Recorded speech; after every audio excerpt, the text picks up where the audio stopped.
Salut Anouk! Allô! Je suis super contente de t'avoir rencontré. C'est la première fois pour moi que je vais en Martinique. Je suis venue ici avec plein d'amis, comme que tu sais. Puis quand je suis arrivée sur le spot, je trouvais que c'était super beau, mais qu'il y avait vraiment beaucoup de monde. C'est un peu intense, on va se le dire. Oui, puis tu sais, j'en fais depuis 2-3 ans, mais je n'en ai jamais fait vraiment toute seule. Okay. Toutes les fois que j'en faisais, c'était avec des personnes. Ils montaient mon kite, ils m'amenaient à l'eau, puis ils faisaient tout pour moi. Poule de luxe, quoi! C'est ça, exactement. Donc là, j'ai ici avec un groupe, puis là, ils vendent, fait qu'ils n'ont pas vraiment envie de m'aider puis de tout faire pour moi. Ils s'en vont à l'eau, je les vois plus. Puis je voulais pas perdre mes journées, fait que après avoir passé quelques heures à les regarder, puis à s'en aller sur l'eau, puis à me dire « La jalousie, elle monte! » Qu'est-ce que je fais? Je me suis dit « OK, je peux pas rester là, puis je veux pas non plus me risquer. Je pense que c'est important d'écouter notre petite voix à l'intérieur. Voilà. Puis quand on n'est pas sûr, c'est mieux pas y aller puis se trouver une alternative. OK, absolument.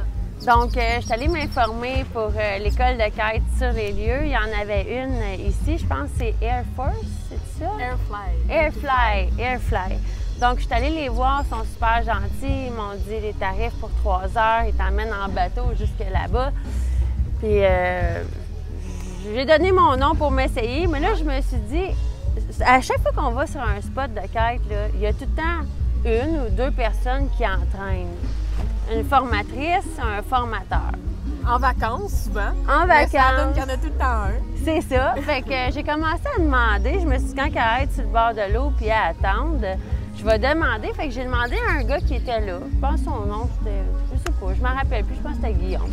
J'ai demandé, je disais, est-ce que tu donnes des cours ou tu connais quelqu'un? C'est Maxime. Ah, Maxime. Maxime, OK. on va régler ça. Maxime. OK. Fait que j'ai dit, tu donnes-tu des cours? Là, il dit, ben tu vas un cours de quoi? Tu sais pas kiter? J'ai dit, ben non, mais il était super sympathique. J'ai dit, je le sais kiter, mais je veux apprendre à décoller, puis à revenir, puis à être en sécurité pour pas aller me planter. Fait qu'il m'a dit, ben pas de problème. Il dit, il y en a une, elle vient du Québec, elle est super fine, elle est là-bas, viens, je vais te la présenter. Puis là, ils m'ont amené à toi. Anouk, c'est ça? Oui. Anouk, quoi ton nom? Belle fleur. Belle fleur. Fait que j'ai eu la chance d'aller faire un cours de kite avec toi d'1 heure. Tu m'as tout appris ça en français. On a fait le tour, ça c'est sûr, en français. J'ai bon appris québécois. plein de choses. Tu m'as rappelé plein de choses aussi. Dans le fond, moi, j'avais des questions. J'aimerais ça savoir, toi, tu fais du kite depuis quand? Comment ça a commencé? Ben, quand j'étais petite, j'avais des vacances familiales. J'avais OK. des vacances familiales, je partais à chaque été aux îles de la Madeleine. OK? Fait que j'ai passé un bon 5 ans, peut-être 6 ans, à regarder des personnes kiter, jusqu'au jour que mon père, on était rendus trop vieux, on voulait plus suivre. Puis il a dit, bon, ben c'est beau, il dit, j'achète un set de kite. Fait qu'il a acheté des vieilles affaires, des Liquid Force Asso, c'est une affaire. Là. Bref, dans le temps, c'était pas super sécuritaire, mais nous autres, on avait ça. Fait qu'on a commencé de même. OK. Puis après ça, bon... T'avais quel âge à ce moment-là? Peut-être 14 ans, quelque chose comme ça. OK. T'as commencé comme ça. Ouais, fait 14 ans, mais après ça, bon, les projets de vie changent, je touche plus vraiment. Jusqu'au jour que je voulais être dive master, puis je me dis, ouais, quand t'es dive master, c'est quoi tu fais? Quand il y a du vent, tu peux pas diver vraiment. En tout cas, c'est pas les meilleures conditions, donc pour une espèce de complémentaire, je me suis dit, ah, let's go, je vais être instructeur de kite. Fait que ça a commencé comme ça, j'ai été aux îles de la Madeleine, j'ai passé un été là. Puis OK. je me suis dit comme, why not? Je vais mettre des heures au compteur, puis je suis une instructeur. Fait que t'as commencé toute seule ou t'avais un instructeur sur les lieux? Ouais, je me suis fait appuyer, je me suis fait épauler OK. là-dedans. Fait que T'as pris des cours à la journée, à l'heure, t'avais des gens qui t'aidaient à te former? non, j'ai comme pas mal tout le temps eu ça pour un peu dans le sang, si on veut. OK. Fait que j'ai comme, on m'a aidé pour être instructeur en tant que tel, mais comme rider, ça m'a pas pris vraiment longtemps. Là. J'avais ridé quand j'étais plus petite, mais j'avais attendu, j'avais pris un break, j'ai ridé après ça encore. Fait que c'était comme un peu, je l'avais déjà, mais là, c'était plus, je voulais rendre ça concret comme être instructeur. OK. Fait que j'ai atteint parfait. un certain niveau. Puis à ce moment-là, ils m'ont formé une formation maison, mais excellente d'ailleurs. Tu prends un petit peu plein de formations un peu partout. OK. Puis ça en avait fait une, mais là, un moment donné, c'est que ça faisait 3-4 ans que j'étais sur des formations ici et là, données par plein de gens.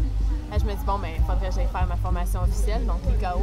C'est quoi la formation officielle? ICAO? Ouais. OK. Puis c'est où qu'on fait ça, cette formation-là? Il y a plein de places, en fait. Là. Moi, je l'ai faite à Cabareté parce que je considère que Cabareté, c'est probablement une des places très chaotiques de ce monde.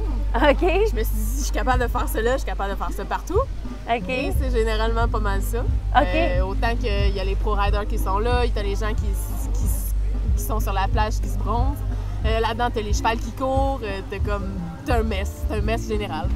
Fait que quand t'es capable de donner un cours là-dedans, suivre une formation là-dedans et rider là-dedans, je pense que t'es bon après ça pour des belles petites places comme les îles de la Madeleine, qu'il n'y a personne, qu'il n'y a pas un chat, puis que c'est parfait. C'est merveilleux. Est-ce que les certifications ICAO, ça prend une certaine durée pour le passer? Comme c'est-tu une journée, 3 jours, une semaine, ou ça diversifie selon les endroits? Non, l'ICAO, c'est généralement 2 semaines. OK. On a une semaine de l'assistant moniteur, qui est un certain niveau, puis tu as le niveau 1. Donc après ça, c'est comme 2 semaines. C'est une espèce de total. Je pense que 2 semaines, c'est très peu.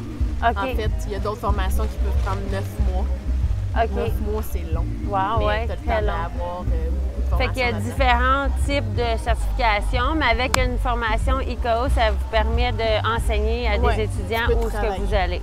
Oui, mais je pense qu'il faut quand même faire un espèce de background haute. Il faut que tu en fasses des cours. Faut dire, t'as bien beau être ICAO, si jamais ça fait juste comme 3-4 semaines, c'est l'expérience qui rentre là-dedans.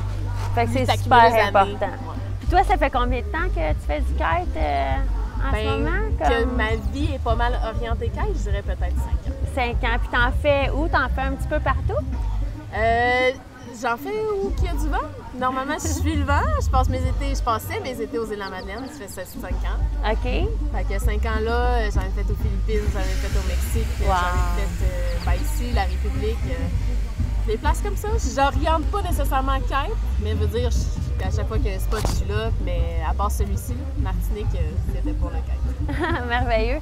Puis j'aimerais ça savoir, quand que tu fais du kite, ton certificat ICAO, puis que tu voyages comme ça, tu travailles pour toi-même. Je vois qu'il y a plusieurs personnes, ils ont certains types de voiles qui aiment plus que d'autres, qui représentent certains types de voiles.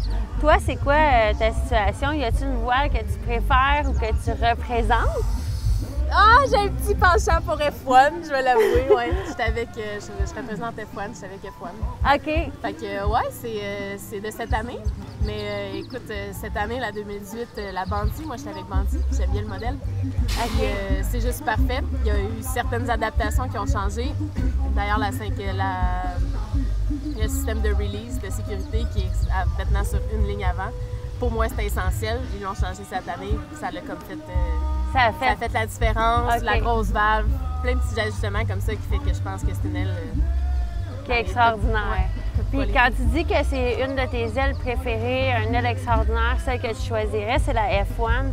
Est-ce que c'est autant pour les débutants, les intermédiaires puis les avancés ou c'est seulement pour un certain type de personnes? Non, la Bandit, en fait, c'est leur kite all-around, c'est-à-dire que, bon, c'est bon pour les vagues, c'est bon pour le freestyle, c'est bon pour le wakestyle, c'est bon pour plein de différents types. Même en tant qu'aile pour débuter, c'est utilisé par plein d'écoles.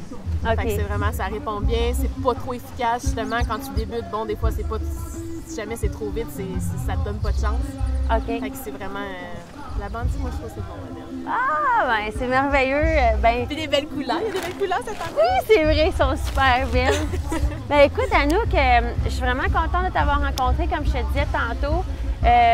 J'espère que les gens vont savoir que tu es ici parce que c'était extraordinaire le cours que j'ai eu avec toi.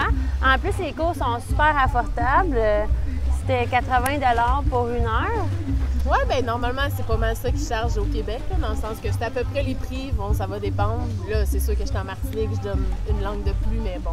Je fais ça pour le fun. Je suis pas affiliée avec personne et tout ça. Fait que... C'est ça, mais c'est vraiment merveilleux. Dans le fond, pour les touristes qui veulent venir ici, Ah ouais. tu parles québécois. Ça crée des C'est un super de bon prix. Puis en plus, s'ils n'ont pas leur équipement, ben ils peuvent le louer à la shop juste ici en avant. Ouais. Je pense que c'est 35 $ pour une demi-journée ou 80 pour une journée complète. Donc, c'est vraiment merveilleux. Bien, je te remercie, Anouk. Merci à toi. Bye. Salut.